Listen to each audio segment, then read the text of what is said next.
They called me ugly on my graduation stage and disowned me in the parking lot, right between a melting cake and a minivan that wouldn't start.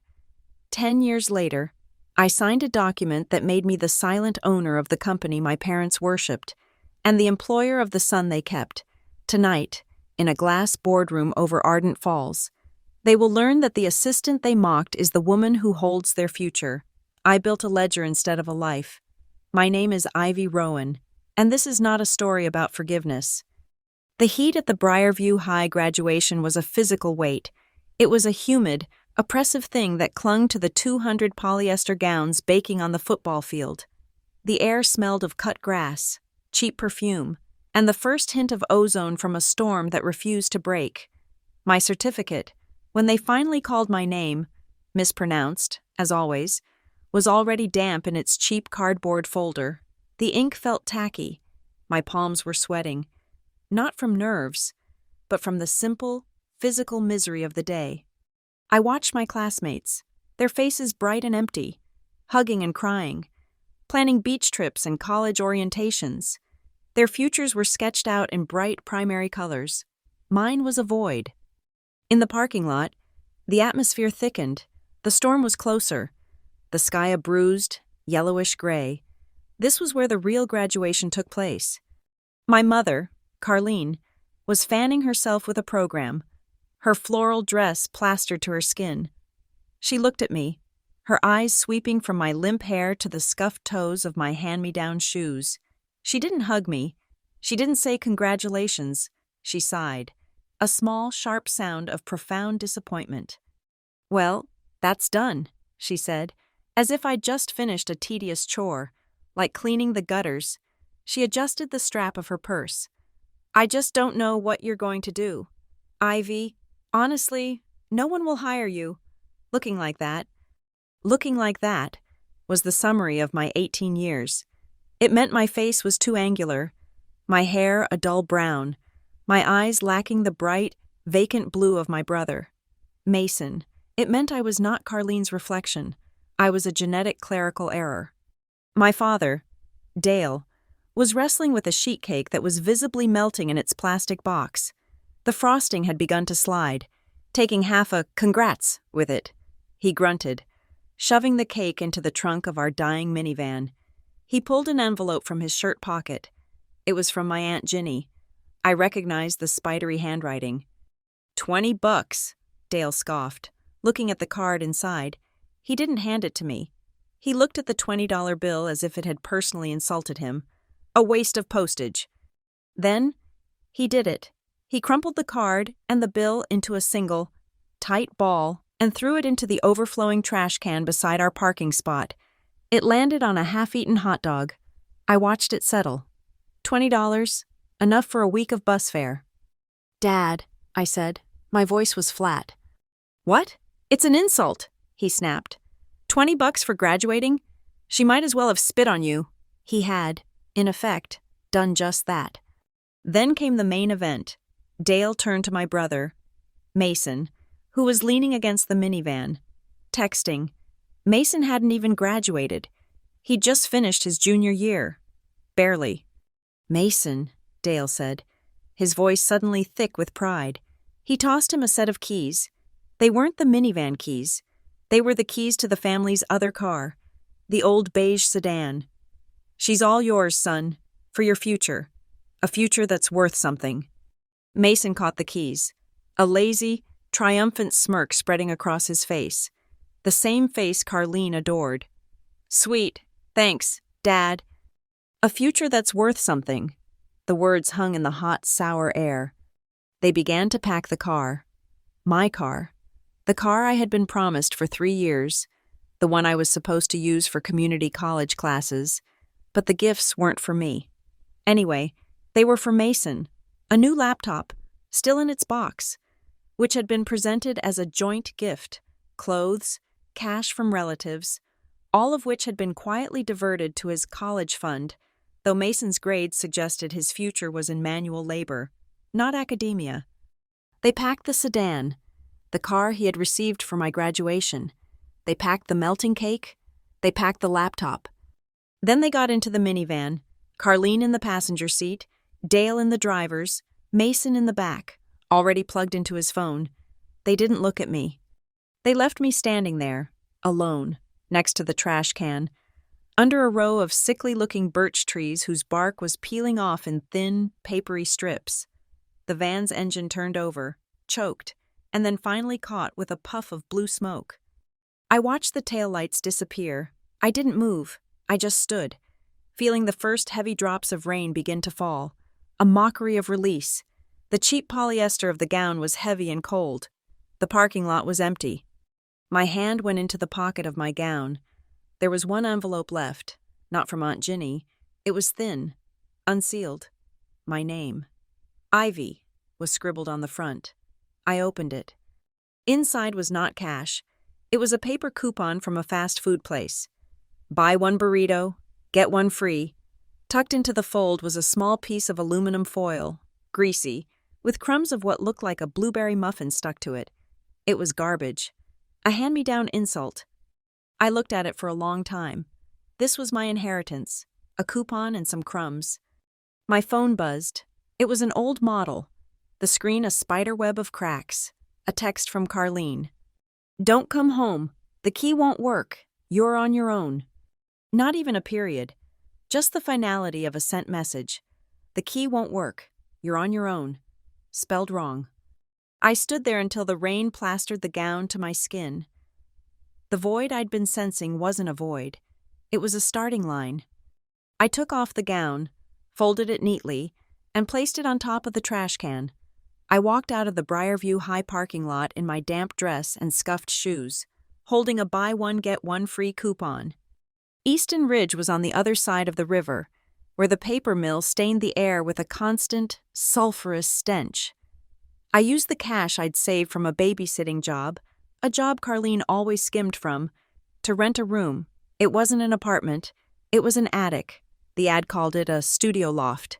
It was a single, stifling room above a 24-hour laundromat. The ceiling sloped so sharply, I could only stand upright in the very center. The air was a permanent cocktail of bleach, hot dryers, and the curry from the apartment on the floor below. But the door had a lock that was mine. My new life had two distinct halves. The night was for the warehouse. From 10 p.m. to 6 a.m., I was a night shift fulfillment associate at a massive windowless logistics hub. I wore steel-toed boots that were 2 sizes too big, stuffed with newspaper. My job was to scan, lift, and sort. I moved boxes of plastic dinnerware, cases of motor oil, pallets of garden gnomes. The work was brutal, mindless, and anonymous. The constant beep of the scanner was the soundtrack to my life. My hands, which Carlene had always mocked for being clumsy, became calloused and strong. I learned to measure time by the ache in my lower back and the burning in my shoulders. The day was for the numbers. I slept from 7 a.m. to 1 p.m., the sun baking my attic room. When I woke, I didn't eat breakfast. I opened my laptop. I couldn't afford community college, not even with a loan I'd never get. So I found another way. Free videos, open-source university courses, bootlegged PDF textbooks on corporate finance. I didn't study business. I studied accounting. I learned the language of reality. I learned that goodwill was just a number you put on a balance sheet when you overpaid for something. I learned that debt wasn't a sin. It was a tool. It was leverage. I learned about debits and credits, the fundamental, binary code of commerce, for every action, an equal and opposite entry. It was in that hot, bleach-smelling room that I bought a small, spiral-bound notebook from the drugstore downstairs. It was black, hard-covered. I didn't start a diary. I started a ledger. I drew the lines myself with a ruler. Date, item, debit, credit, balance. I created a page for each of them. The first page was Carlene Rowan. The first entry. Date, June 5th, 2015. Item, no one will hire you. Quote recorded. Liability, emotional. $50,000. Liability, severance, $0. The second page was Dale Rowan. Date, June 5th, 2015. Item, $20. Aunt Ginny. Written off discarded, liability, cash, $20,000, liability, principal, $100,000. The third page was Mason Rowan, date, June 5, 2015. Item, 1998 Toyota Camry, asset transfer, unjust, liability, asset value, $2,500. This was my emotional balance sheet. Every slight, every casual cruelty, every dollar stolen or withheld was an entry, a debt receivable. I wasn't tallying feelings. I was auditing my life. I was quantifying the imbalance. And one day, I would balance the books. I created a rule for myself. It was simple, and it was absolute. No crying on the bus. The 45-minute ride home from the warehouse at dawn was the hardest part. The bus was filled with other tired people, smelling of sweat and coffee. I'd see a mother fixing her child's jacket, or a man and woman holding hands, and the pressure would build behind my eyes, the sheer, crushing loneliness of it, the emptiness. But I wouldn't let it happen. Crying was an inefficient allocation of resources. It was a non-performing asset. Instead, I would wait. I'd get back to my attic room. I'd shower. And then, I would open the ledger. I'd look at the numbers. I'd look at the quotes. I would cry then, not for sadness, for focus. The tears were the interest payment. They were the fuel. I would cry while I balanced the books, my tears sharpening the ink on the page. One night, or rather, one morning, I was reviewing a lecture on secured versus unsecured debt. The professor, a dry voice from a free online course, said, "A bank doesn't care about your feelings. It doesn't care if you're a good person. It cares about one thing. Are you on the asset side or the liability side of the ledger?" I looked at my own small black book. I looked at the calluses on my hands. They had written me off as a liability. They had disowned me. They had refused to recognize me as part of the family. Fine. I made a decision. Right there, as the sun began to heat the bleach-scented air. If my family wouldn't recognize me, I would make the banks recognize me. I would make the corporations recognize me. I would build a ledger so vast and so powerful that my name, Ivy Rowan, wouldn't need a family to validate it. It would be an asset. It would be the line item that determined profit and loss. They wrote me off. I would write them down. The attic room was a cocoon. The warehouse job was a memory, replaced by a different kind of grind. I got a job at Crownline Analytics. It was a step up, from a 200,000 square foot warehouse to a 6-foot square cubicle. The pay was marginally better. The air smelled of burnt coffee and industrial carpet cleaner. I was a data entry clerk. My world shrank to the 10-key pad on my keyboard. I took unstructured data, invoices, expense reports, timesheets, and I made it structured. I was the human cog that fed the great machine of corporate analysis. But I wasn't just typing, I was reading. Crownline was a mid-level player in the regional logistics and analytics space. They weren't a titan, but they were big enough to be sloppy. I learned their systems from the inside out. I saw the source documents, the original purchase orders, the bills of lading. I saw the internal audit checklists that were supposed to be followed, but were usually pencil-whipped by managers in a hurry. I saw the messy scaffolding of a company that had grown too fast, plugging holes with temporary fixes and miscellaneous expense codes. My day job was mindless repetition. My education began at 6 p.m. The attic was still my home, but now it looked like a data haven.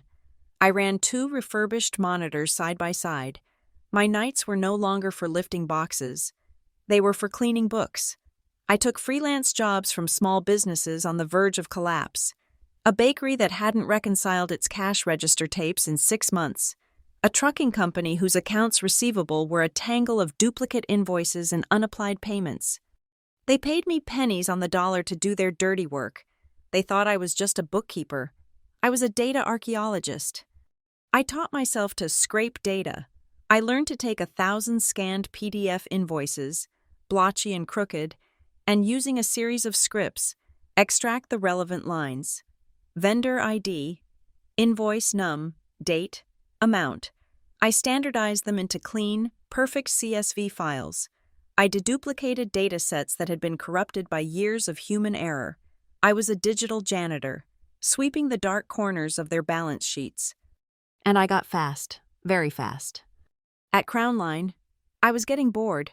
The same errors, over and over. So, I wrote a macro. It was a simple, elegant piece of code inside their Excel template. It wasn't flashy. It just cross-referenced the vendor ID on an invoice with the payment terms column. If a vendor was coded as net 30, but the payment date was consistently net 60, it flagged it in pale yellow. Then I added another layer. I had access to the master vendor file. I wrote a script that pinged the state's corporate registry database. If vendor status equals inactive or dissolved, and invoice date, dissolved, date, then flag, ghost payment. The list lit up like a Christmas tree. I found 3 vendors that had been dissolved for over a year, but were still being paid monthly. Small amounts, just under the $5,000 threshold for managerial review. I didn't say anything. I just saved the macro to my personal drive. I was building a toolkit. My work didn't go unnoticed, but not for the reason I expected. It happened at 3:11 a.m. I was at my desk. Long after the cleaning crew had gone, I was running a reconciliation report for a quarterly review. The VP needed it by 8 a.m., which meant I was doing his job for him. I found an error, a tiny one. I sent an email to the small distribution list, which included the VP, the controller, and one name I didn't recognize. A. Kellen. My email was brief. Report attached. Note. Found 0.32% variance in state sales tax allocation. Column 8F was pulling from the wrong county code lookup table. Corrected. The liability was understated by $4,112.80. I didn't expect a reply. At 3:13 a.m., my inbox pinged. It was from A. Kellen. My office, 9 a.m. Mr. Kellen was not on the employee directory. His office was on the 9th floor, a place I had never been. The 9th floor was not Crown Line Analytics. It was Ardent Creek Partners, a private equity firm that, I quickly learned, owned 40% of Crown Line. Mr. Kellen was old. He wore a perfectly tailored suit that was probably older than I was, and he looked at me over a pair of half-moon glasses. He didn't look kind. He looked bored. "You're the 3 a.m. girl," he said. He didn't ask my name. "Yes, sir." "You saw the county code." "It was the wrong lookup table. An easy mistake." "It was a $4,000 mistake. Our auditors missed it. Our controller missed it. But you found it, in the middle of the night, on a report you were probably told to just run." I said nothing. He slid a stack of papers across his vast mahogany desk. "Can you read?" "I can." "Read this. Tell me what it is." It wasn't a report. It was a blank template, a term sheet for a Series A funding round. I read the headings: liquidation preference, anti-dilution provisions, voting rights, drag-along clause. "It's a contract," I said, "for an investment. It outlines the rules for who gets paid first and who can force a sale." Kellen raised an eyebrow. "Just barely." "And this?" He slid over another, a special purpose vehicle, SPV, formation document. "It's a shell," I said, the word coming to me from my late-night textbook reading. "A new legal entity, you use it to isolate a specific asset or liability, to keep it off the main company's books." He tapped the paper. "I'm not teaching you business, girl. Business is for idiots in suits. I'm teaching you structure, the plumbing, the legal code that makes the money move. You understand?" "I do." "Good. Now get out. And don't stop reading." I never took the elevator to the 9th floor again, but twice a month, a thick manila envelope would appear on my desk, courtesy of interoffice mail. No return address. Inside would be blank term sheets, escrow agreements, covenant waiver requests, shareholder agreements. I was learning the chew. I was learning the language of power. I was still poor. My attic was still hot. But I had a plan. I needed to exist in the financial world. I needed a credit history. I couldn't get a corporate card. I couldn't get a business loan, so I started smaller. The laundromat downstairs, the owner, Mr. Patel, was always complaining about his supplier for Spice World, the Indian grocery 2 blocks over. The grocer owed him $12,200 for a shared utility bill, 6 months overdue. I went to Mr. Patel. "I'll give you $900 cash for that debt," I said. He looked at me like I was insane. "You want to buy his debt?" "I do. You get $900 now. I'll take the risk." He signed a simple note of assignment. I took my $900 in savings and gave it to him. Then I went to the spice shop. I didn't threaten. I proposed a new structure. "You owe $1,200. You can't pay. Instead, pay me $100 a month for 13 months, $1,300 total. It's a structured loan. If you miss a payment, the collateral is your lease." He agreed. He didn't have a choice. I did it again. I bought the debt on a set of commercial washing machines. I bought the outstanding invoices for a local printing shop. I paid every single one of my own bills on the exact day they were due. Not early, not late, exactly on time. I was building a reputation, not with people, but with algorithms. My credit score, a number I'd never had, began to climb. It became flawless. Then I vanished. I took the small pool of capital I'd built from my micro-debt collecting and paid a lawyer in Delaware. I formed Rowan Ledger, LLC. It was an anonymous LLC. My name was not on a single public document. The registered agent was a law firm. The mailing address was a P&O box to the world. Rowan Ledger, LLC was a ghost, but it had a bank account. It had an employer identification number. It was a clean, legal entity. It was my first SPV. My life became a firewall. I did not exist online. My classmates from Briarview were on Facebook, posting pictures of their weddings, their babies, their trips to Mexico. They had lives. I had archives. My digital footprint was zero. No social media, no photos. I didn't celebrate my birthday. I marked the end of the fiscal quarter. My entire existence was a series of encrypted zip files, backed up to 3 separate, offline hard drives. Each file was named by date: 2020-04-01, report, zip, 2021-02-10, audit, zip. I was still at Crownline, still a data clerk, but I wasn't a clerk anymore. I was a silent auditor. Kellen's education had paid off. I started attending meetings I wasn't invited to, just to bring coffee and take notes. Nobody notices the person pouring the coffee. But I was listening. I learned to read the men in the room. I learned to watch a CFO's eyes when an analyst asked about deferred revenue. Deferred revenue is a liability. Money you've been paid for a service you haven't delivered yet. But I watched our CFO, a man named Gerald, talk about it like an asset. I saw the way he'd recognize that revenue early, just before the quarter closed, to make the numbers look good, to hit his bonus target. I saw the tick in his jaw when he did it. He was lying, not just to the board, but to the balance sheet itself. The numbers told me everything. They told me who was weak, who was lying, and who was over-leveraged. And I told no one.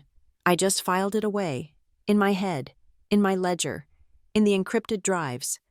I had learned the most important lesson of the last 10 years. In a world where everyone was screaming for attention, broadcasting their every meal and every emotion, the most powerful thing you could be was invisible. The most valuable position you could hold was silence. Silence isn't an absence, it's a shield, it's a weapon. And in the world of corporate finance, silence is the cheapest, most valuable equity you can ever acquire. You own 100% of it, and it can't be diluted. My upward mobility at Crownline was a lateral slide into a more visible form of servitude. After 3 years of perfect attendance and flawless data entry, I was promoted. I was made the executive assistant to a vice president of operations named Rafe Alder. It wasn't a raise, it was a leash. I was moved from my anonymous cubicle to a small desk just outside his glass-walled office. My primary function was to be a gatekeeper and a barista. Rafe was a man who wore his ambition like a cheap suit, shiny and a size too small. He was loud on the phone and had a handshake that was more of a dominance contest. He never learned my name. He called me Kid. Kid, get me coffee. Kid, print these reports. Kid, my 2 o'clock is here. Make sure they don't take more than 20 minutes. Being his assistant was a masterclass in corporate invisibility. People looked through me. They saw the coffee pot in my hand, not the person holding it. And from this vantage point, I saw everything. I saw the real org chart, the one dictated by who lunched with whom, and I saw the invoices, all of them. It was a Tuesday night. The office was quiet. The only sound the hum of the HVAC system. I was processing a batch of payments for third-party logistics carriers. It was rote work, but I had my macros, my checklists, and then I saw it. An invoice from a company called North Trace Logistics, invoice NT7781. Bill of lading BOL 90210. Date, June 12th. I processed it. 10 minutes later, another invoice from the same company. Invoice NT 7955. Bill of lading BL 90210. Date, June 19th. The same bill of lading number. It was impossible. A bill of lading is a unique document, a legal title to goods for a specific shipment on a specific date. It's a fingerprint. Having two invoices with different dates and invoice numbers, but the same BOL was like finding two people with the same fingerprint. It wasn't just an error, it was a statistical impossibility. My heart didn't race. It became very still, very cold. This was the loose thread. I searched the payment system. North Trace Logistics. They'd been a vendor for 18 months. They were paid, on average, 3 times a week, always for amounts just under the $10,000 automatic VP approval threshold, always approved by Rafe Alder. I spent the next 3 nights digging. The investigation was quiet. Digital. I started with the BOL number. I cross-referenced it with the public GPS data from the state's Department of Transportation. Commercial trucks over a certain weight have to log their routes. Their GPS pings are, if you know where to find the database, public record. According to Crown Line's invoices, Truck 4B7L9, operated by North Trace, had made a delivery to our Western Distribution Center on June 12th and June 19th. According to the state of Virginia, that truck was parked in a depot 300 miles away on both of those days. There were no deliveries. There were no trucks. The numbers were phantoms. The next step was to find out who North Trace Logistics was. This was easier. A $10 fee to the State Corporation Commission gets you the Articles of Incorporation for any LLC. I paid it with my personal credit card. The document loaded as a PDF. North Trace Logistics, LLC, registered agents, 2 names. The first, I expected, Rafe S. Alder. The second name felt like a punch to the sternum. It knocked the air from my lungs and left a ringing in my ears. Mason T. Rowan. My brother, the one with the future worth something, his future, it turned out, was a shell company designed to siphon money from my employer. His signature a digital ghost on a legal document. The whole thing came into focus. A perfect, ugly picture. Rafe approves the fake invoices. Mason, as the silent partner, provides the familial cover and, I suspected, cashes the checks. They were bleeding Crown Line dry. One sub-$10,000 invoice at a time. I didn't feel anger. I felt a profound, clarifying calm. This wasn't a family drama anymore. This was a line item on my personal ledger, and the liability had just compounded exponentially. My first priority was to secure the evidence. For the next week, I became a digital ghost myself. I wasn't just downloading PDFs. I was making a mirror image of the crime, using a simple data recovery tool. I initiated a full backup of Rafe's Outlook archive, the PST file containing every email he had ever sent or received. I told him it was for a systems upgrade mandated by IT. He just waved his hand and told me not to interrupt his call. I copied the entire accounts payable database for the last 2 years. Every invoice from North Trace, every payment record, every internal approval timestamp. I saved it all to a single. Encrypted 2 terabyte external hard drive. It was small, solid state, and fit in the palm of my hand. I took it home to my attic. I had an old, chipped ceramic teapot that I'd bought at a thrift store. It sat on a shelf, a piece of useless decoration. I opened the lid, placed the hard drive inside, and put the lid back on. My grandmother had hidden her savings in a teapot during the Depression. The principle was the same. The best safe is the one no one knows is a safe. Now, I had to test the system. I wrote a 2-page report. It was dry, clinical, and completely anonymous. It detailed the duplicate BOL numbers, the discrepancies with public GPS data, and the payment frequency to a single signature approval vendor. I didn't mention Rafe. I didn't mention North Trace by name. I just presented the data. I printed it in the HR department's printer. Wearing gloves. I put it in a plain manila envelope and left it on the chair of the head of the Internal Audit Committee after he'd gone home for the day. And then I waited. For a week, nothing happened. The silence was the answer. It meant one of two things. Either the committee was so incompetent they didn't understand the report, or they were so complicit they buried it. Either way, the company's internal controls were a fiction.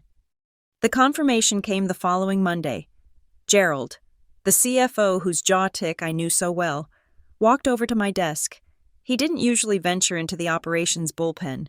He leaned against the partition of my cubicle, a forced, paternal smile on his face.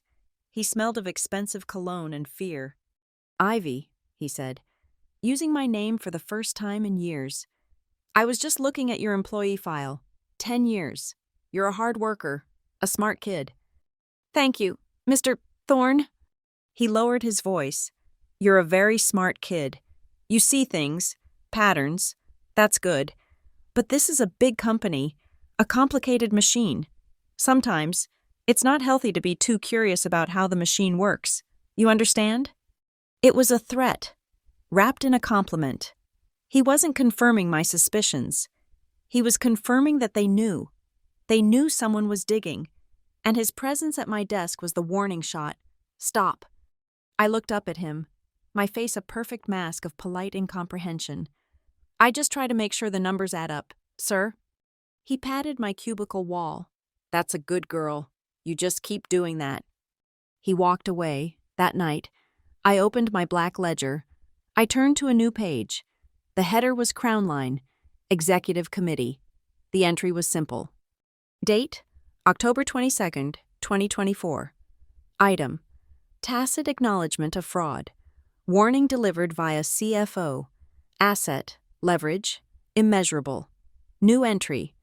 Their silence has an interest rate. It compounds daily. I couldn't fight them from the inside. The internal system was designed to protect itself. I needed an external force. I needed a new structure. I drafted an email to A. Kellen. It took me 3 hours. I didn't mention fraud. I didn't mention North Trace. Men like Kellen didn't care about morality. They cared about opportunity. My email was titled, Opportunity, Distressed Receivables in Crown Line's Supply Chain. I wrote, Mr. Kellen, Crown Line's average days payable outstanding has increased by 15% over the last 2 quarters. Several smaller, non-critical vendors are now facing cash flow issues. Their receivables, currently valued at 100 cents on the dollar on their books, could likely be acquired for 30-40 cents. Acquiring this debt would give the holders significant leverage in any future restructuring scenario. I have identified 3 initial targets. His reply came in 4 minutes. My office, tomorrow, 7 a.m. Bring the list. We met. I laid out the financials. I showed him the payment histories of 3 small suppliers, a janitorial service, a packaging company, a local courier, who were consistently being paid late by Crown Line. They were choking.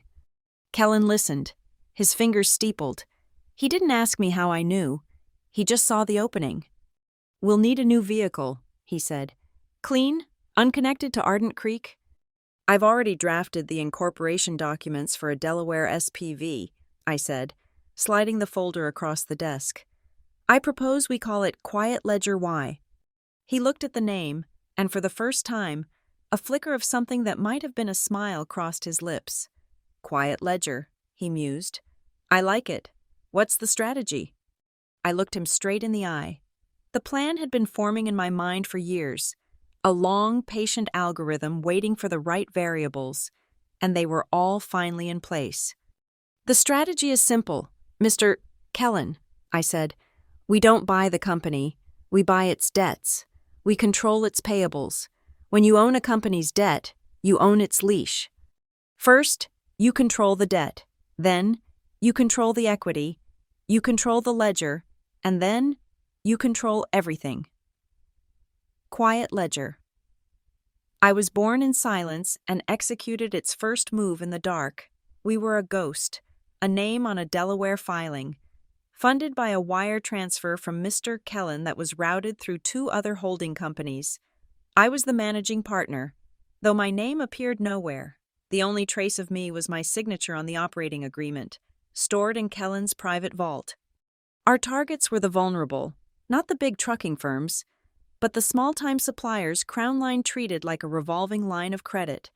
The janitorial service, the packaging supplier, the local courier, all of them were over 180 days past due. They were suffocating. I approached them through a third-party acquisitions lawyer. The offer was brutal and clean. Your invoices total $800,000. Crown Line is not paying you. You can sue them and wait 2 years. Or you can take our offer. We will pay you $280,000, cash, by Friday. It was 35 cents on the dollar. For them, it was a lifeline. They were selling a non-performing asset, their receivable, for cash in hand. They all signed, within a week. Quiet ledger. I was officially a creditor of Crown Line Analytics, to the tune of $800,000. But I wasn't just buying their debt. I was buying their contracts. In the purchase agreement, my lawyer had inserted a clause. It was dense, full of legalese, but its function was simple. We weren't just acquiring the right to collect the $800,000. We were acquiring the underlying supply contracts themselves, which would become the security for the debt. If Crown Line failed to pay Quiet Ledger I within 30 days of the assignment, the debt would convert. It would become a senior secured lien against Crown Line's operational agreements with those vendors. In simple terms, if they didn't pay me, I would have the power to stop their janitors from cleaning the bathrooms and their boxes from being packaged. Rafe Alder got the notification.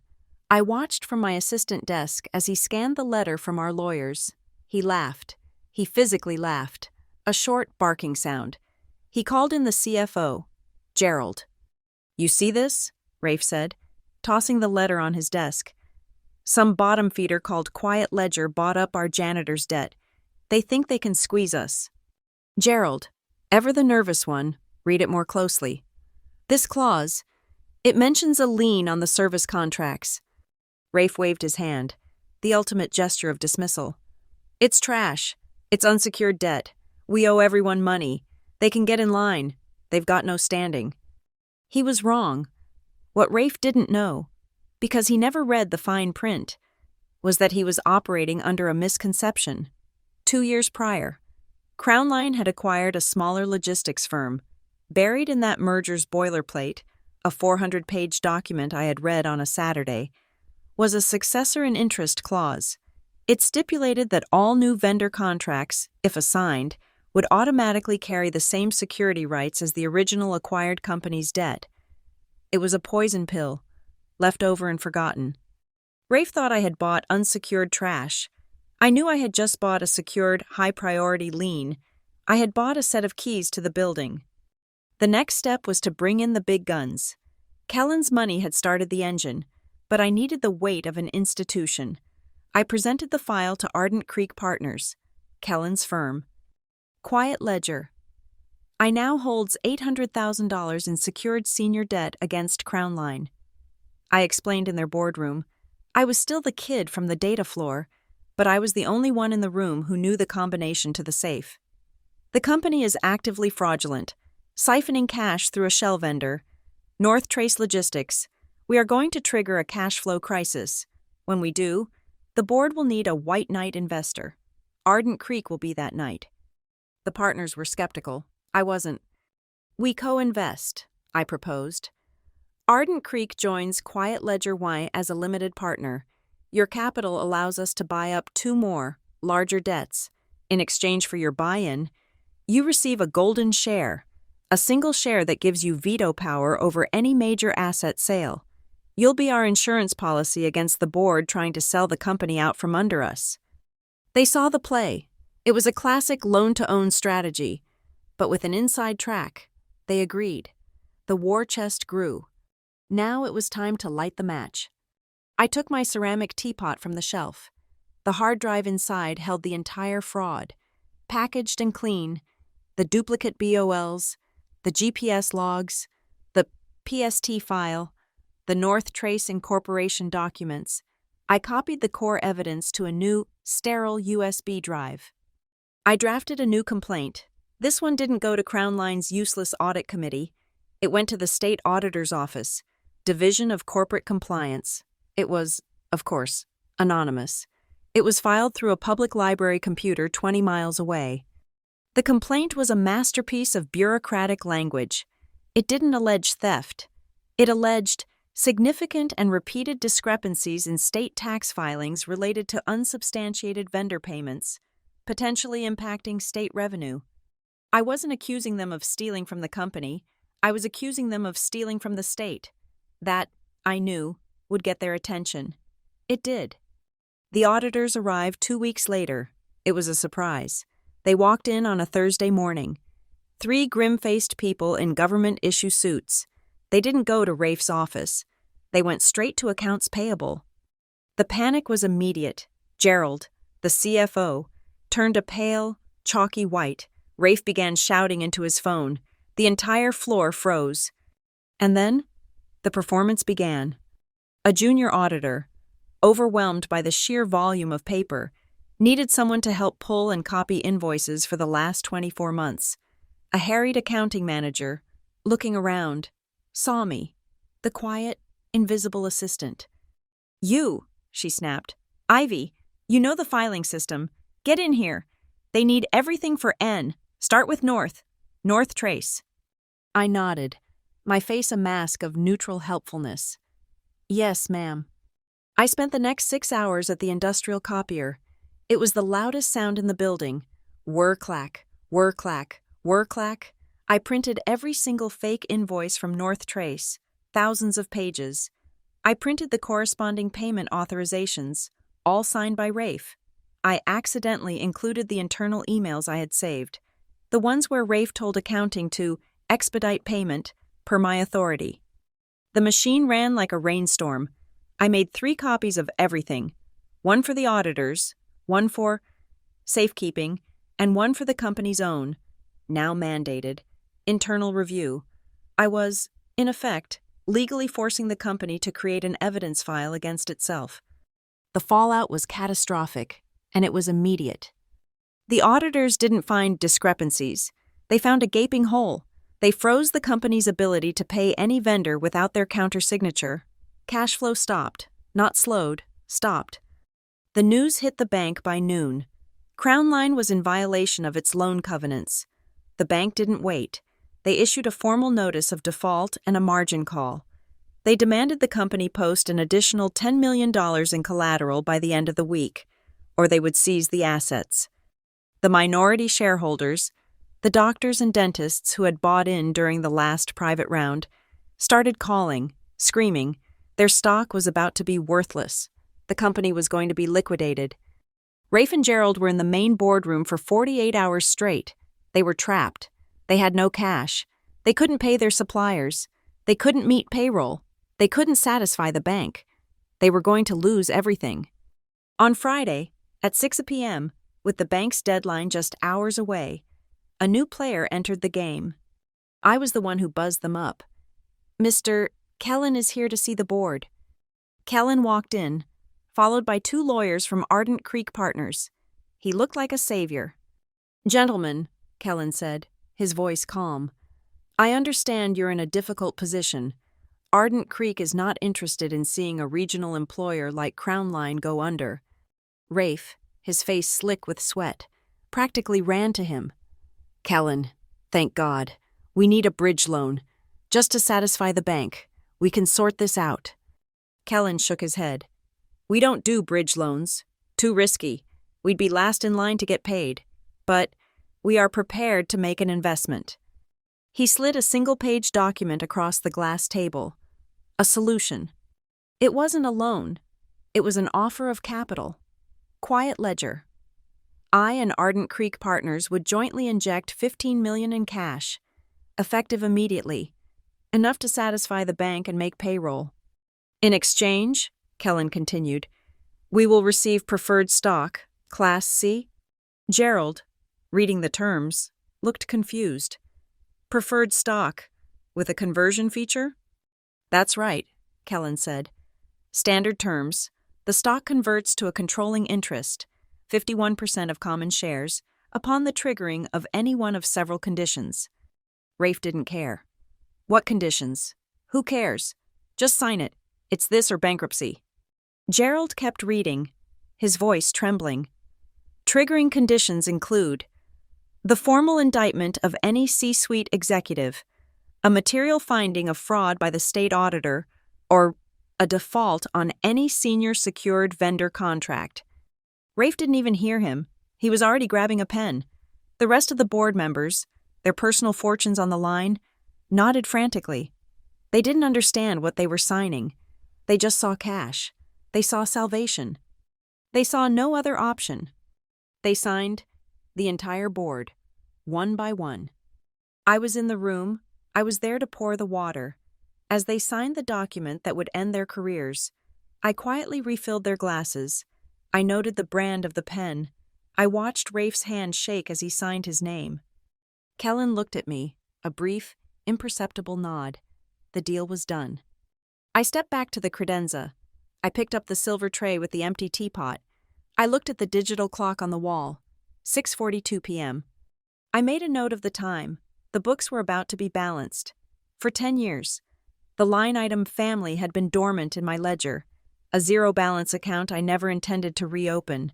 Then, on a Wednesday afternoon, my phone, a sterile corporate-issued device, vibrated. The name on the screen was a ghost. Carlene Rowan. 10 years.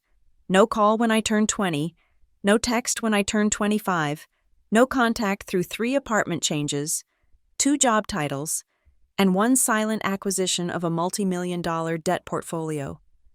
I stared at the name, a digital relic. The last text I had from her read, "Don't come home." I answered on the 3rd ring. "Hello," I said. My voice was flat, neutral, the voice I used for auditors. "Ivy? Is that you? My goodness, you sound different, older, like a creditor?" "Strange," she finished. There was a pause, the static of a decade filling the line. She was expecting me to fill it. I didn't. I waited. In finance, the person who speaks first loses. "Well," she said, a brittle, high-pitched cheerfulness entering her voice, "I'm calling because there's just wonderful, wonderful news. Your brother, Mason." The asset. "He's getting a huge promotion," she gushed. "A real executive position at Crown Line Analytics. You know, that big glass building downtown. His boss, Mr. Alder, just loves him. He's really going places." I looked out my window, not my attic window, but the floor-to-ceiling glass of my actual office on the 9th floor, the one Mr. Kellen had given me, the one I rarely used, far below. I could see the roof of the Crown Line building. "A promotion," I repeated, "at Crown Line." "Yes, we're just so proud. We're having a little cookout on Saturday, at the house, just family and some neighbors. You should come, to celebrate your brother." The timing was exquisite. The board had signed Kellen's rescue package, my poison pill, less than 3 weeks ago.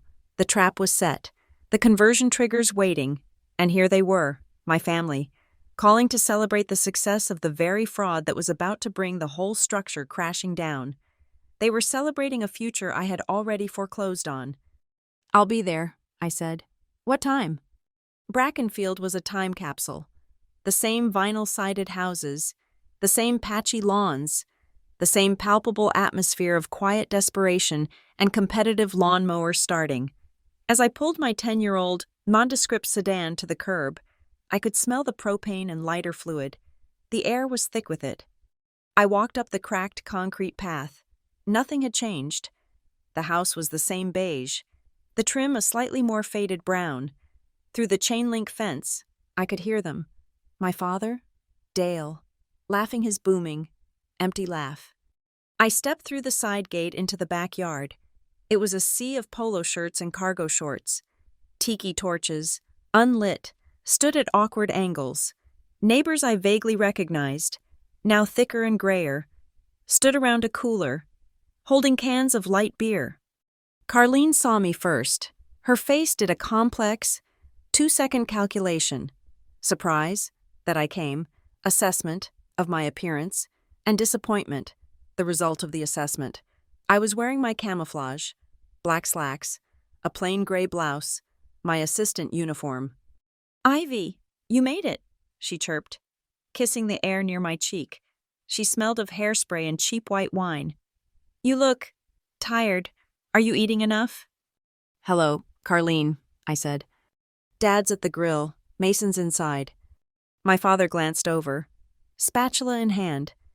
"Ivy, huh, look at that." He turned back to the burgers, which were sizzling aggressively. A neighbor, one of the Hendersons, smiled politely. "Ivy, it's been an age. What are you up to these days? Carlene says you're working downtown."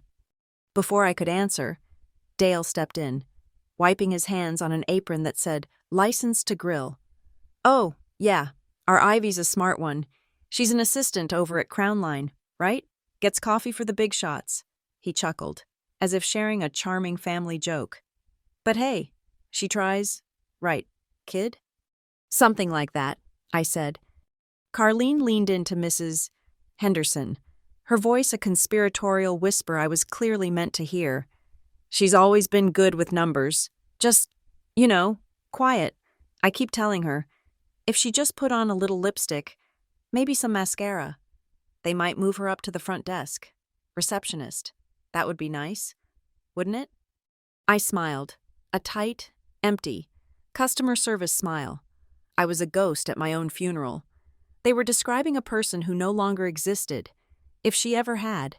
I looked at these people, trapped in their suburban amber, bragging about a promotion to receptionist, and I felt nothing, not anger, not sadness, just the cold, clean click of a calculator. My ledger was open in my mind. Item, but she tries. Liability, emotional, compounded. Item, receptionist. Liability, perception, noted. Then, the man of the hour appeared. Mason. He was softer than I remembered. His high school athleticism dissolved into a comfortable, suburban puffiness. He wore a golf shirt with a logo I didn't recognize and an expression of profound self-satisfaction. "Ivy," he said, nodding. He had the same arrogant smirk I remembered from the parking lot. "Long time. Heard you're working. That's good. Keeping busy." "Hello, Mason. Congratulations on the promotion." "Thanks," he said, puffing up. "Yeah, it's a big deal. Big new title.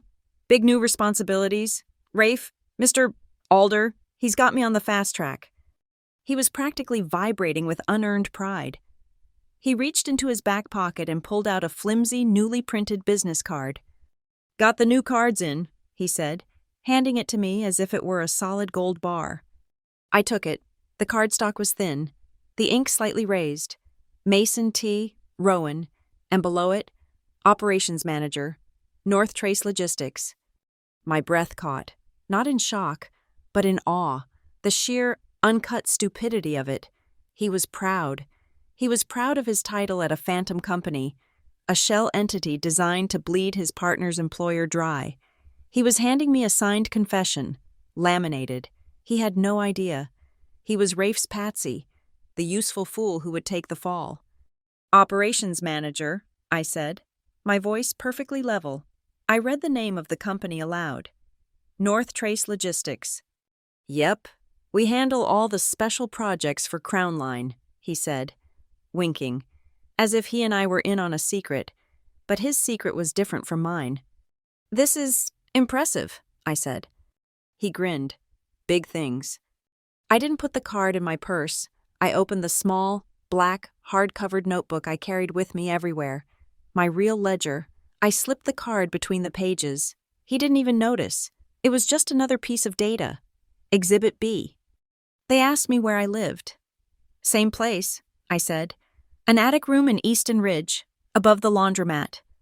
Carlene and Dale exchanged that look, the one I knew so well. It was pity, tinged with justification. See? We were right about her. Still in an attic, still nowhere. It was, technically, the truth. I still kept the attic room, but I failed to mention that Rowan Ledger LLC had purchased the entire building 2 years ago. The deed was in a file in my real office. The laundromat owner now paid his rent to my anonymous PEO box, but I let them have their moment. Their ignorance was my most valuable asset. I excused myself and went to the drinks table to pour a lemonade from a large plastic dispenser. My hand was perfectly steady. I looked over the chain-link fence. The Hendersons' yard. It was perfect. Green, weed-free. A new wooden swing set where 2 small children were laughing. Their voices high and clear. An American flag hung from a pole by their porch. This was the life they wanted, the life they worshipped. This backyard, this house, this neighborhood. This was their definition of success. And I thought of the parking lot, the sticky heat, the peeling birch trees, the overflowing trash can, Dale throwing Aunt Ginny's $20 bill onto a half-eaten hot dog. Carlene's final, misspelled text. They had exiled me from this world of fake smiles and fraudulent business cards. They thought they were the victors, celebrating their son's promotion, a job that was nothing but a line item in my fraud investigation. I had assumed taking the company would be enough, but standing there, listening to the sound of children laughing next door, I realized I was wrong. The numbers were only half the equation. The financial victory was silent. This family, my family, only understood public displays. They needed to see. The finale wouldn't happen in a lawyer's office. It would happen in their temple, the glass boardroom they thought I was only allowed to clean. They would come to celebrate Mason's promotion, but they would stay to witness his ruin, and I would be the one to serve it. I turned back to them, my face composed, serene. "Mom, Dad, Mason." They all looked at me. The music from a small speaker paused. "I'm so glad I came. This is wonderful. In fact, since we're all celebrating, I'd like to invite you to visit me at work." Carlene looked confused. "Visit you? At your job? Honey, why? To see the coffee machine?" She laughed, a nervous, tittering sound. "Not exactly," I said, my voice smooth. "There's a big meeting next week, a final confirmation of Mason's new role. Mr. Alder will be there, the whole senior team." I let the bait hang. "I'm helping to coordinate the event. You should be there, as a family, to celebrate, officially." I looked at Mason. "They'll be signing the final papers. It's a big moment." This was the hook, the papers Rafe, desperate to keep his accomplice quiet as the auditors swarmed, would have promised him anything. Carlene's eyes lit up, a chance to be inside the glass tower, a chance to see her son be anointed by Mr. Alder himself. This was a story she could tell the Hendersons for a year. "The boardroom?" she breathed. "Oh, Mason, Dale, did you hear? They're inviting us inside. We'd be honored, wouldn't we, Dale?" Dale grunted, trying to look unimpressed, but he was already picturing it. "Yeah, well, about time. Good. We'll be there." "Wonderful," I said, taking a sip of my lemonade. It was warm and sickeningly sweet. "Next Tuesday, 10 a.m., I'll meet you in the lobby.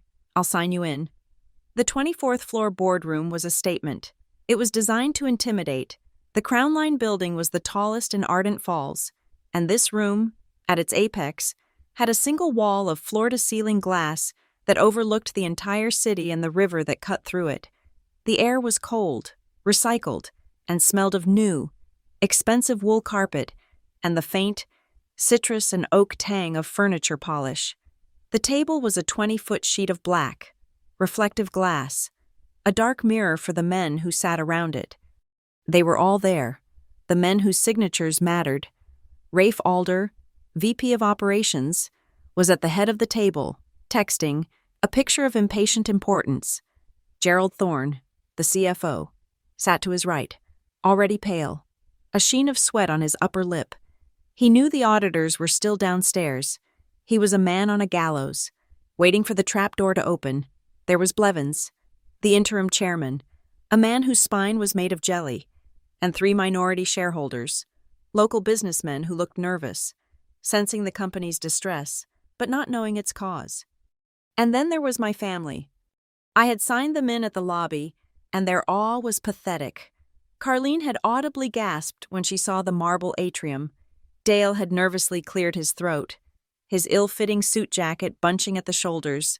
And Mason. Mason walked in like he owned the place, a cheap suit on his back and a smug grin on his face. They were seated in plush chairs against the wall, away from the main table. They were the audience. I was the help. I pushed the brushed steel beverage cart into the room. The only sound was the faint, liquid sloshing of the coffee in the silver carafe and the quiet clinking of porcelain cups. My jacket was cheap black polyester, the pockets deep. In my right pocket, my fingers brushed against a solid piece of metal. The key to the private executive elevator. It pressed against my hip, a hidden, heavy promise. "Coffee?" I asked, my voice the perfect, neutral tone of an assistant. I moved around the table. I served Blevins. I served Gerald, whose hand shook as he took the cup. I served the shareholders. I poured a cup for Rafe. "Finally," he muttered, not looking up from his phone. "We doing this or what?" I moved to the side, where my family sat. "Coffee, Mom?"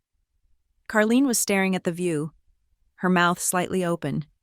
"Ivy, it's just incredible, this room. It's just an office," I said. I poured a cup for my father, who took it with a mumbled, "Thanks." I stood in front of Mason. He leaned back, stretching his arms, a king holding court. "Make mine black. Ivy, big day, huh? Pretty soon I'll have an assistant just like you." I poured his coffee. I placed the card in the corner.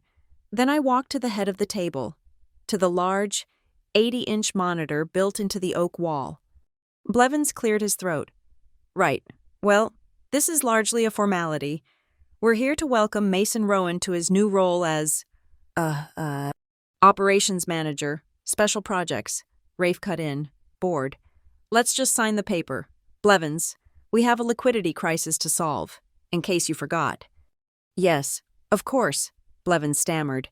"But first, the auditors have requested a brief reconciliation update from, Ivy, from Ms. Rowan, on the vendor payment status." "Ivy?"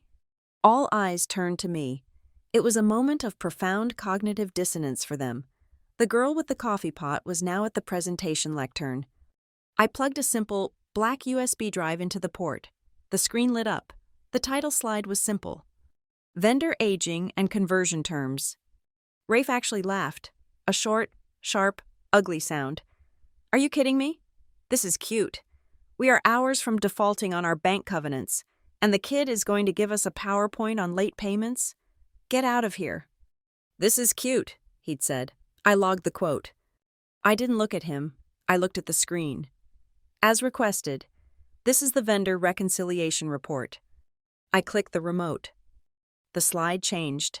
It showed a map of the city, overlaid with 2 colored lines. "This is the publicly available Department of Transportation GPS log for truck 4B7L9 on June 12th. Click.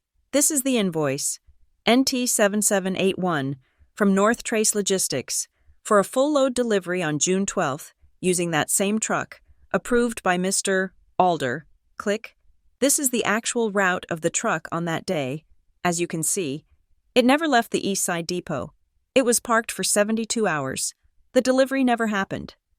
The room went utterly silent. The only sound was the faint hum of the air conditioner. Rafe's head snapped up. His face, moments ago bored and arrogant, was now rigid. Click. This is Bill of Lading, BOL 90210, dated June 19th. Click. And this is the same Bill of Lading, BOL 90210, dated July 3rd. Click. And July 11th, a single bill of lading, a unique identifier, used for 3 separate invoices, totaling $29,450, all for phantom deliveries, all approved by Mr. Alder. What is this? One of the shareholders asked, his voice thin. Gerald, the CFO, was no longer sweating. He was drenched. He was visibly vibrating, his eyes fixed on the screen in pure animal terror. Against the wall, I heard Carlene whisper, Ivy? What's she doing? Dale, what is she saying? Rafe? Blevins, the chairman, said, his voice a panicked squeak.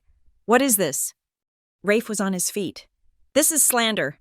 This is fabricated. You're fired. You're fired. You understand me, kid? Click. The screen changed again.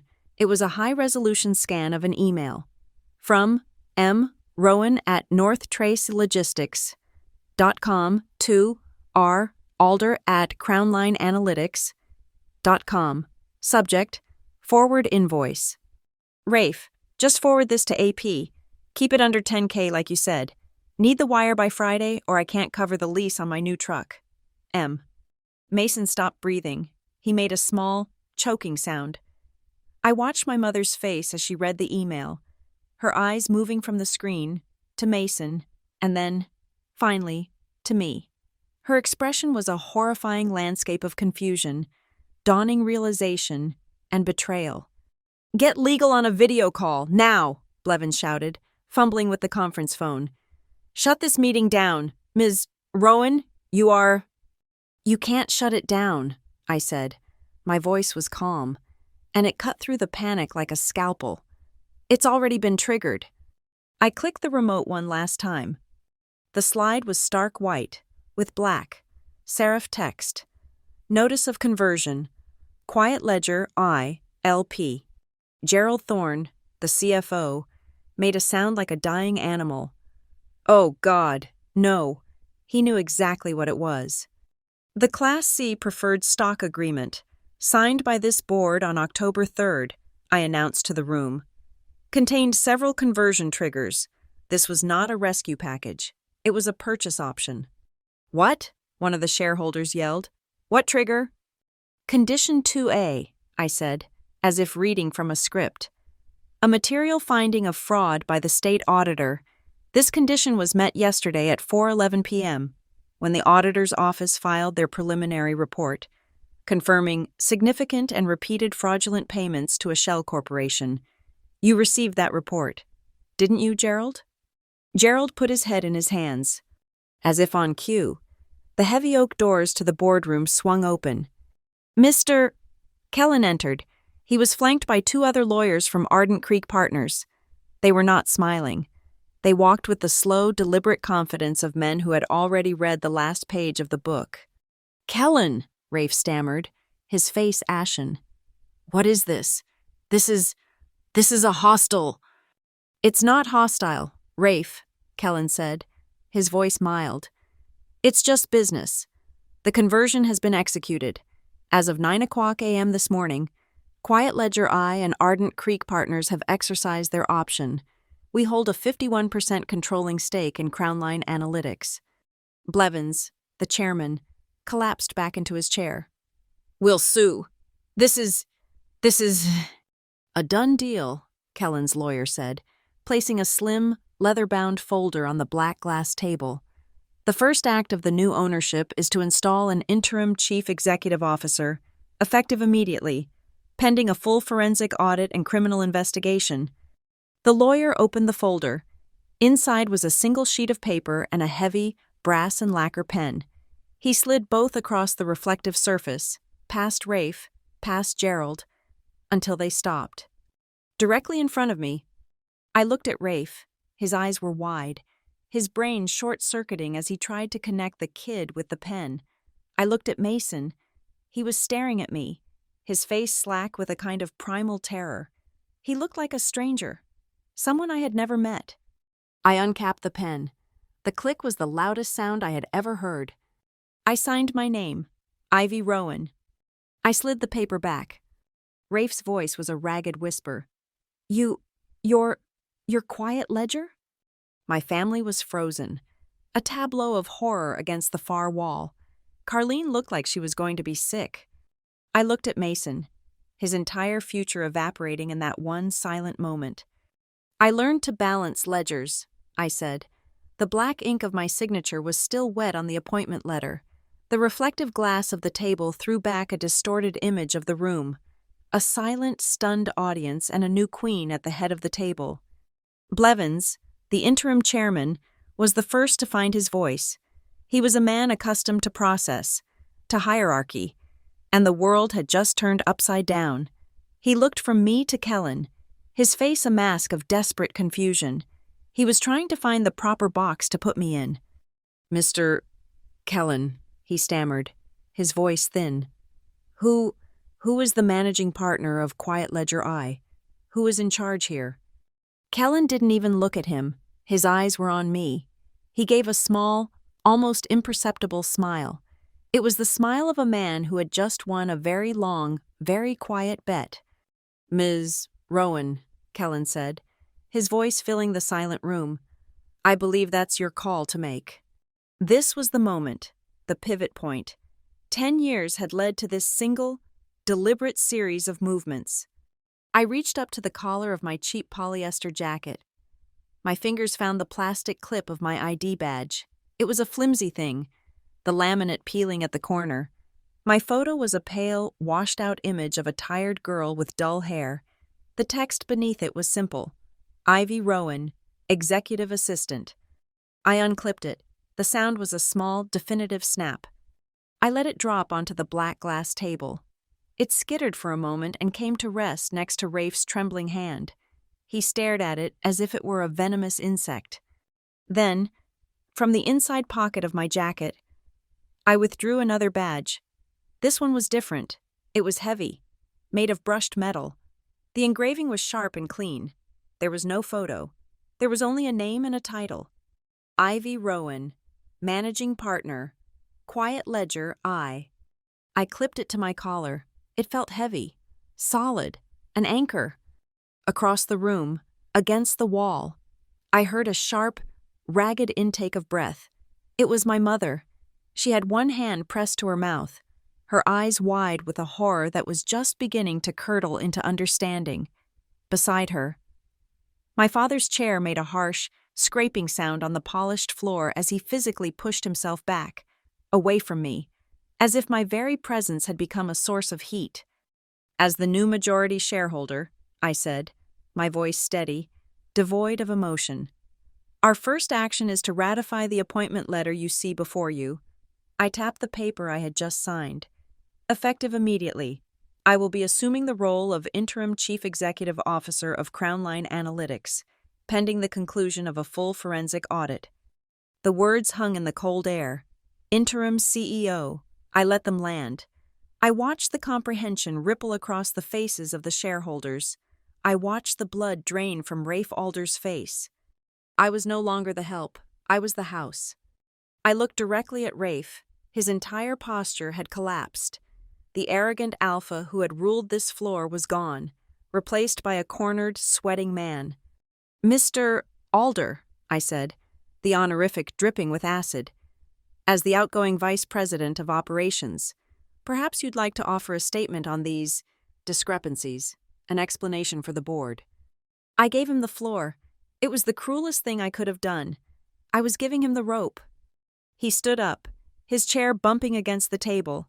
He clutched the back of it for support. He tried to project authority, but his voice was a reedy, trembling thing.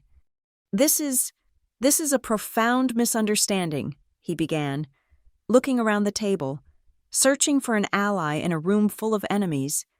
"There are complexities in our accounting, overlapping systems from the merger, clerical errors." He was throwing out jargon like chaff from a damaged airplane. "Synergies, Legacy systems, reconciliation gaps. They were the empty words of a guilty man trying to build a fortress of nonsense. These invoices, he stammered, gesturing vaguely at the screen.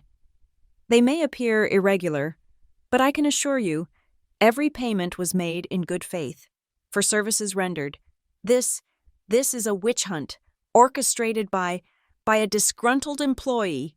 He pointed a shaking finger at me.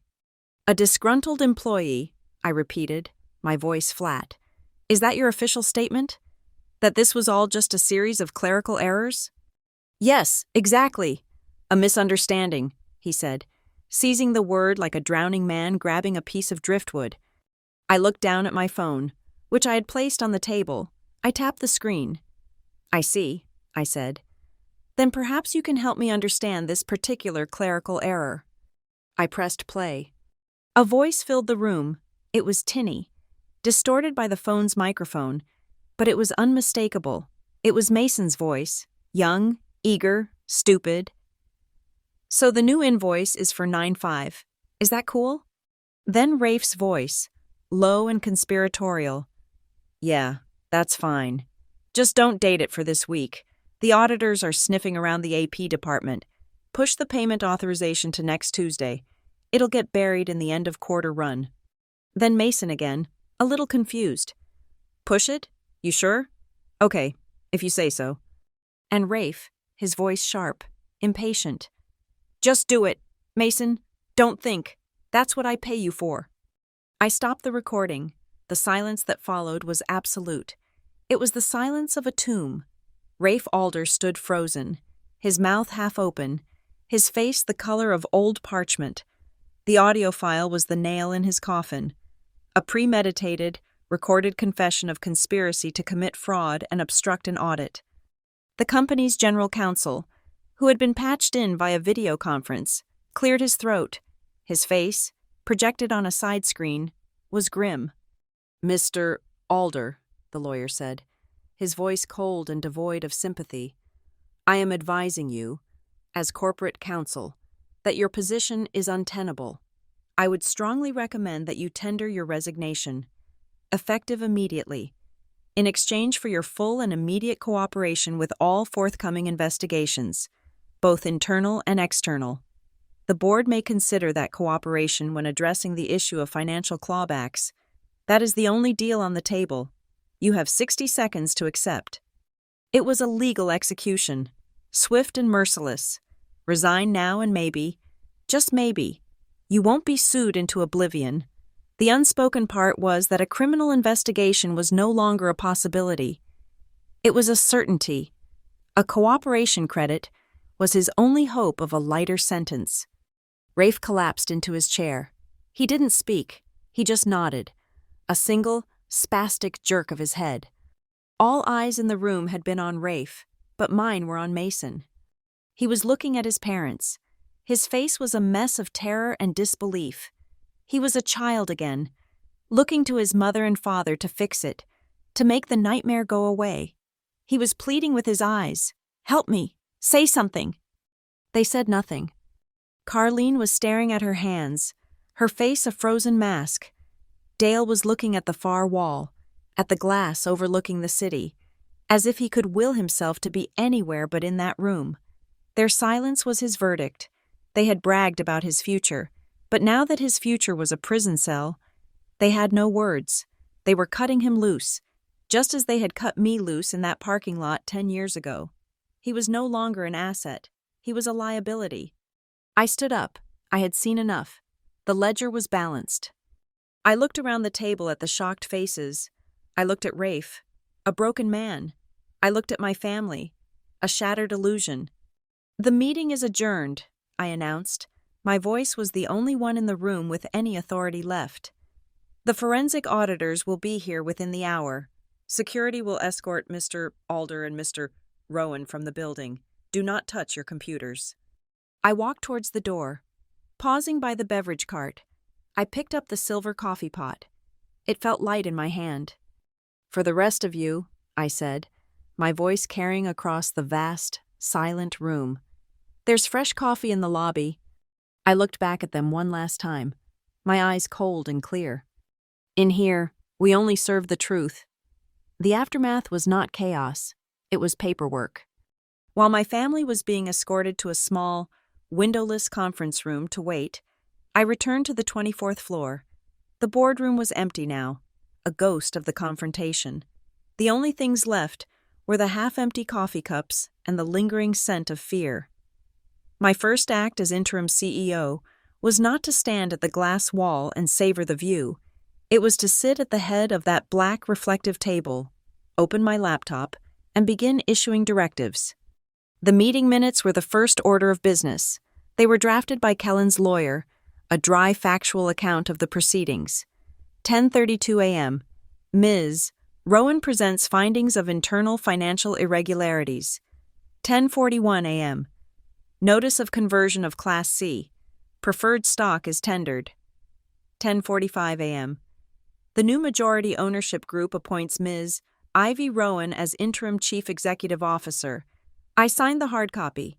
It was the first legal document that codified my power. My next signatures enacted the verdict. First, a one-page memorandum, distributed electronically to the entire accounting department and the board. Subject: immediate cessation of payments, effective, immediately, all payments, wire transfers, and accounts payable processing for the vendor entity. North Trace Logistics, vendor ID 9T44B, are hereby suspended indefinitely, pending a full forensic audit. I CC'd the state auditor's office. The artery was clamped. Second, I signed the engagement letter for a Big Four accounting firm, authorizing a full, unrestricted forensic audit of Crown Line's books, with a specific mandate to investigate all related party transactions for the preceding 36 months. The hounds were officially unleashed. Third, a directive to the newly appointed interim CFO, a man Kellen had on standby: establish a protected escrow account, funded immediately with sufficient capital to guarantee the next 2 full payroll cycles for all non-executive employees. This account is to be firewalled from all other corporate liabilities. The message was simple. The workers would not pay the price for the sins of the management. It was a move to stop the panic, to earn the trust not of the board, but of the hundreds of people who actually did the work. The physical cleanup was a procedure, not a confrontation. I didn't see Rafe or Mason again. I had head of security handle it. I watched on a security camera feed as Rafe, his face gray and slack, surrendered his laptop, his phone, and his access badge. He didn't argue. He was a deflated balloon. Mason was handled with a similar, cold efficiency. He wasn't terminated. He was placed on indefinite administrative suspension. It was a legal distinction. Firing him could have complicated the investigation. Suspending him preserved the company's right to access his files. He was escorted out a side entrance, served with a legal notice for the preservation of all documents, electronic and physical. He was now a piece of evidence, quarantined. My next task was the most critical. I took the hard drive from my old teapot. The teapot itself I left on the credenza in what was now my office. The drive contained 10 years of my life, my work, my obsession. It was the master file. The evidence was meticulously organized into subfolders, each file time-stamped, with a separate document outlining the unbroken chain of custody from the moment of its acquisition to the present. I sealed it in a tamper-proof evidence bag. I did not send it by courier. I drove it myself, in my old sedan, to the State Attorney General's Ano's office. I handed the package not to a clerk, but to the Deputy AG for the Economic Crimes Division, a meeting Kellen had arranged. I was no longer an anonymous tipster. I was the CEO of the Victim Corporation, formally submitting evidence and pledging full cooperation with their investigation. I was building an ironclad case, not for myself, but for the state. By the time I returned to the office, the ripples of the new regime were already spreading. A letter had arrived from the bank. It was not a demand for payment. It was a welcome. We are encouraged by the decisive actions of the new governance, and are pleased to confirm the immediate reopening of your operational credit line, subject to the conditions of transparency and weekly reporting previously discussed. The bank didn't care about Rafe or Mason. They cared about stability. They cared about a balanced ledger. I had given them one. The company was bleeding, but it would not die. My next directive was cultural. I sent a company-wide email. It announced the immediate implementation of a new whistleblower policy. It was completely anonymous, managed by a third-party ethics firm, and offered full legal protection and anti-retaliation guarantees, underwritten by a bond posted by Ardent Creek Partners itself. The subject line was, "Speak up, we are listening." Within an hour, the digital tip line was lit up. Emails began to flow. An accountant in payables who had questioned the North Trace invoices a year ago and been told by Gerald to mind his own business. A warehouse manager who had reported phantom shipments and been threatened with termination by Rafe. A data analyst who noticed the statistical anomalies and was quietly reassigned to a dead-end project. It was a flood of suppressed truth. I forwarded the entire chain of a particularly brave accountant's ignored warnings to the head of human resources with a simple note. Find this man. Promote him. Give him a raise. Today. And then another note. Compile a list of every manager who received these warnings and did nothing. They will be the first to be interviewed by the auditors. The old guard had punished honesty. I would reward it. The currency of the new crown line would be truth. That afternoon, I sat in my new office, the one with the view. I didn't look at the city. I looked at a single chart on my monitor. It was a simple line graph tracking Crown Line's accounts payable aging. For 2 years, the line had trended upwards, a mountain of unpaid bills and broken promises. As my directives took effect, as the new CFO began to triage the payments, a new data point appeared. The line had begun to curve. It was a small change, almost imperceptible, but it was there. It was bending down. It was bending towards balance. The press had started calling, local news, business journals. They smelled blood. I instructed my new communications director, hired an hour ago, to issue a single, uniform statement to all inquiries. It was 1 sentence long. We will balance what was unbalanced. I left the office at 10 p.m. The building was quiet. As I walked through the darkened bullpen, I saw the cleaning crew, the same crew that had worked around me for years while I toiled in my cubicle. The supervisor, a woman named Maria, whose name I knew but had never been in a position to speak to, nodded at me. It was a different kind of nod. It wasn't the nod you give an assistant. It was the nod you give the person who signs the checks. It was a nod of respect. In the sterile silence of my car, my phone buzzed. A text message. It was from Carlene. What are you doing? Mason is going to lose his job. They took his computer. This is your fault. I read the words. I saw the accusation. I saw the complete, utter lack of comprehension. She didn't ask about the theft, the fraud, the crime. She was worried about the job, the symbol, the thing she could brag about to the Hendersons. 10 years ago, a message like that would have broken me. It would have been a debit against my soul, an entry that would have kept me awake for nights. Now, I just looked at it. It was data, an expected output from a legacy system. I didn't reply. I turned the phone over, placed it on the passenger seat, and drove home. The conversation was over. The account was closed. I had them wait. After security had removed Rafe and the general counsel had disconnected from the video call, the boardroom fell into a vacuum of silence. The other board members, dazed and neutered, were dismissed by a quiet gesture from Mr. Kellen. They practically fled, leaving their coffee cups and their dignity behind. Kellen gave me a final, approving nod, and then he too was gone, closing the heavy oak doors behind him, leaving just the 4 of us, the original shareholders of Rowan Family Misery. They were still in their chairs against the wall, a portrait of ruin against a backdrop of the glittering city. The lights of Ardent Falls were beginning to twinkle on, indifferent, for a long time. No one spoke. The room was a soundproof box, 24 floors up, containing nothing but the wreckage of a family. I walked over to the black glass table and sat down at its head, in the chair Rafe had occupied. I didn't say anything. I just waited.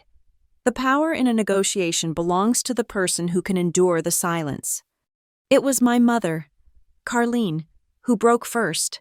Her voice was a ragged whisper, a torn piece of silk.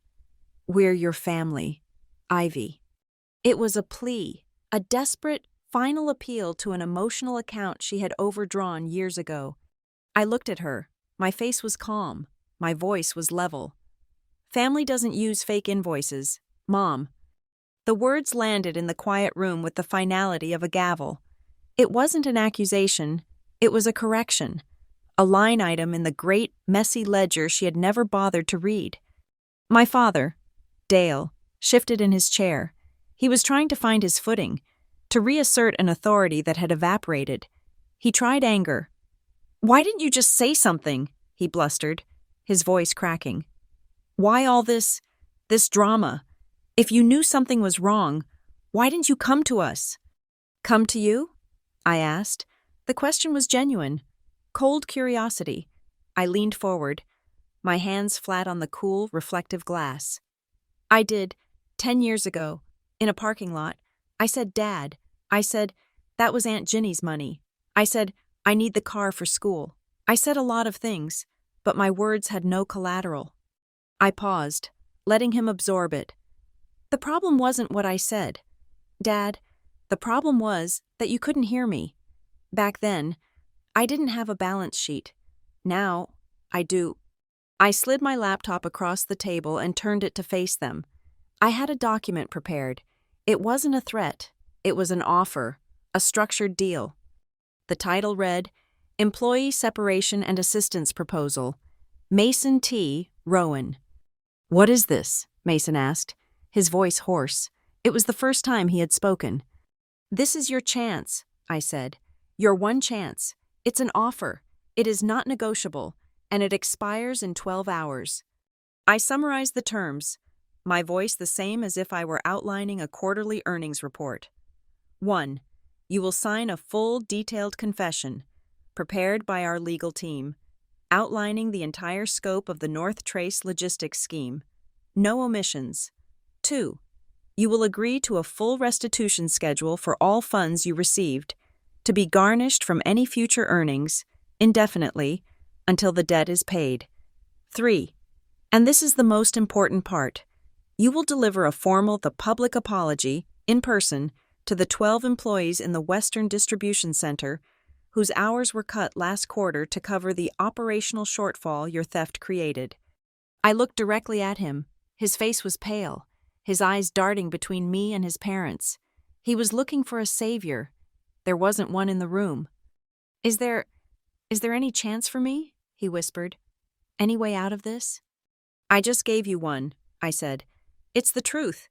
With your real signature on it, you can sign my proposal, cooperate with the district attorney, and you might get a reduced sentence, or you can refuse, and I will hand my entire unredacted file to the prosecution tomorrow morning, with my full recommendation that they pursue the maximum penalty for corporate fraud, conspiracy, and racketeering. The choice is yours, the truth or the consequences." My mother started to cry. It wasn't the soft, mournful sound of grief. It was an ugly, bitter, wrenching sob of pure, undiluted rage. Her face, when she looked up at me, was twisted into a mask of hatred I hadn't seen since I was a child who had spilled grape juice on a white carpet. "You're still the same," she hissed, tears streaming down her face. "You were always like this, a miserable, ugly little girl. You were born wrong." There it was, the original entry, the foundational debt. She had nothing left to fight me with. Not money, not power, not logic. So she reached for the first weapon she had ever used against me, the one that had always worked. But the account was closed. The liability had been written off. "No," I said, my voice quiet, but it cut through her sobs like a razor. "I'm not. That girl is gone." I looked at her, my mother, a woman shrunken by her own bitterness. I'm the one who keeps the books. The finality of the statement hung in the air. I reached into the pocket of my cheap jacket. My fingers closed around a small, crinkled piece of paper I had kept for a decade. I had transferred it from wallet to wallet, a talisman of my beginnings. I stood up, walked around the table, and stopped in front of her. I held it out. It was the coupon from the fast food place. Buy one burrito, get one free. It was still tucked into its small, greasy piece of foil. I placed it gently into her trembling hand. Her skin was cold. "Your initial investment," I said. "It seems to have paid off." She stared at it, this piece of garbage from a decade ago, as if I had handed her a live scorpion. My father made a sound, a choked, strangled thing that was supposed to be a laugh. It was the sound of a man trying to pretend this was all a big, terrible misunderstanding that could be smoothed over. "Now, Ivy, let's not." He couldn't finish. The words died in his throat. He looked past me, at the heavy oak doors, his eyes searching for an exit, a way out of the ledger I had trapped him in. I gave it to him. I walked to the doors and pulled one open. The air from the hallway felt warm. "Legal will be in this room at 9 a.m. tomorrow," I said, not looking at them. "Mason can be here to sign the agreement, or he can wait for the U.S. Marshals. It makes no difference to the balance sheet." I held the door open. They rose, stumbling, like old people. My father had to help my mother to her feet. Mason walked between them, his head down. A prisoner being led from the dock. They filed past me, none of them meeting my eyes. They walked out into the hallway. I watched them go. Then I closed the door, the latch clicking shut with a heavy, satisfying sound. I was alone again in the silent, empty room. I looked at the table. The coffee cups were askew. A pen had rolled to the edge. My laptop was open. I didn't go to the window. I didn't make a phone call. I walked around the table. I picked up each cup and saucer and placed them neatly on the beverage cart. I straightened the chairs, pushing them back into perfect alignment with the edge of the table.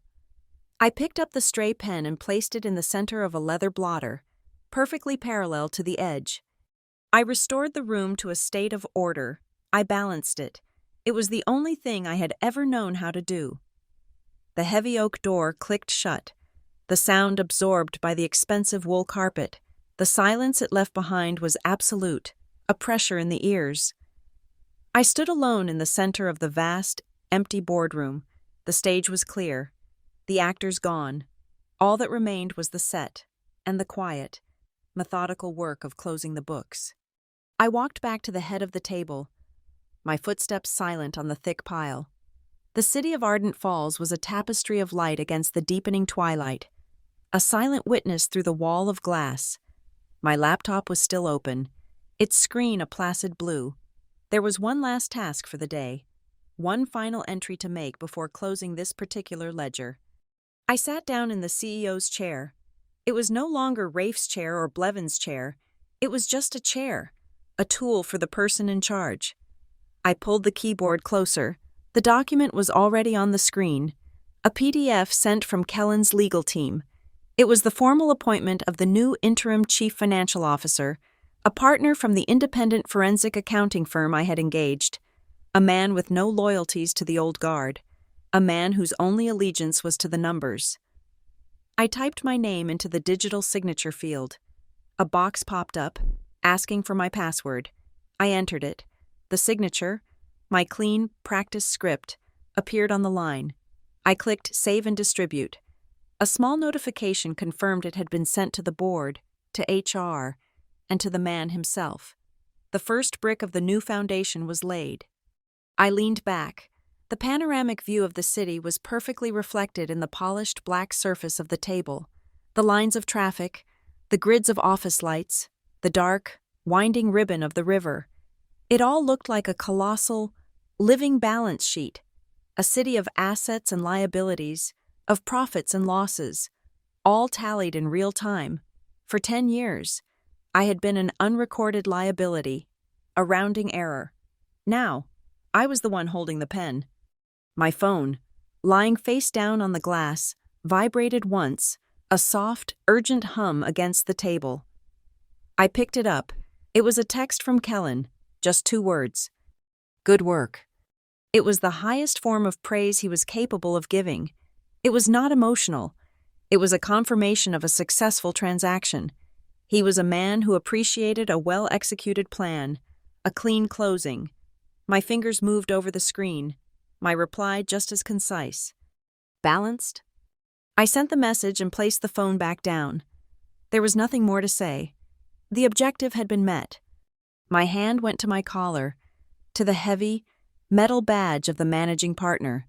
Then, my eyes fell upon the old one, my assistant badge, still lying on the table where I had dropped it.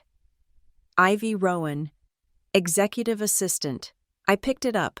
The plastic was flimsy, the edges soft from years of wear. My photograph was a pale, smudged ghost. The eyes were tired, the expression blank. It was the face of a person who had perfected the art of being overlooked, a liability in human form. I held it between the thumb and forefinger of each hand. I bent it. The plastic creaked, resisting for a moment before a white line of stress appeared across my face. I applied more pressure.